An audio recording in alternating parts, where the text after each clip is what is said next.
నిండిపోయి ఉంటే ఇక్కడికి ఎవరన్నా వచ్చిండేవారా? అసలు ఈ ప్లేస్ అనేది రికగ్నైజ్ అయి ఉండేదా? అట్లాంటి లేక్స్ మన ప్రపంచంలో ఈ భూమి పైన చాలా ఉన్నాయి.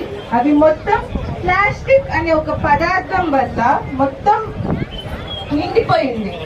ఈ ప్లాస్టిక్ అనేది మనమే సృష్టించాము, మనమే వాడుతున్నాము. అది మనల్నే చంపుతుంది. ఎంతలా అంటే పుట్టబోయే బిడ్డల్లో కూడా వారి రక్త కణాల్లో ప్లాస్టిక్ సెల్స్ అనేవి కనిపిస్తున్నాయి. మనం వాడే ప్లాస్టిక్ మన జీవితం మొత్తం వాడే ప్లాస్టిక్ చాలా తక్కువే ఉండొచ్చు. కానీ ఒక దేశం అయితే, ఆ దేశం ప్రపంచం అయితే ఎంత ప్లాస్టిక్ అనేది యూజ్ చేస్తున్నామో తెలుస్తుంది. ప్రతి వస్తువులోనూ, మన జీవితం మొత్తం ప్రతి వస్తువులోనూ ప్లాస్టిక్ కనిపిస్తుంది.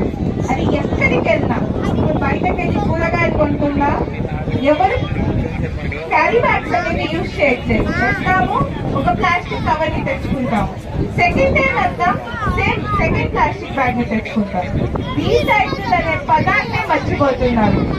అందరూ రీయూజ్, రీసైకిల్ మర్చిపోయేసి మళ్ళీ వేరే కొత్త వస్తువుని వన్ టైం యూజ్ లో ప్లాస్టిక్ ని చేసుకుంటున్నారు.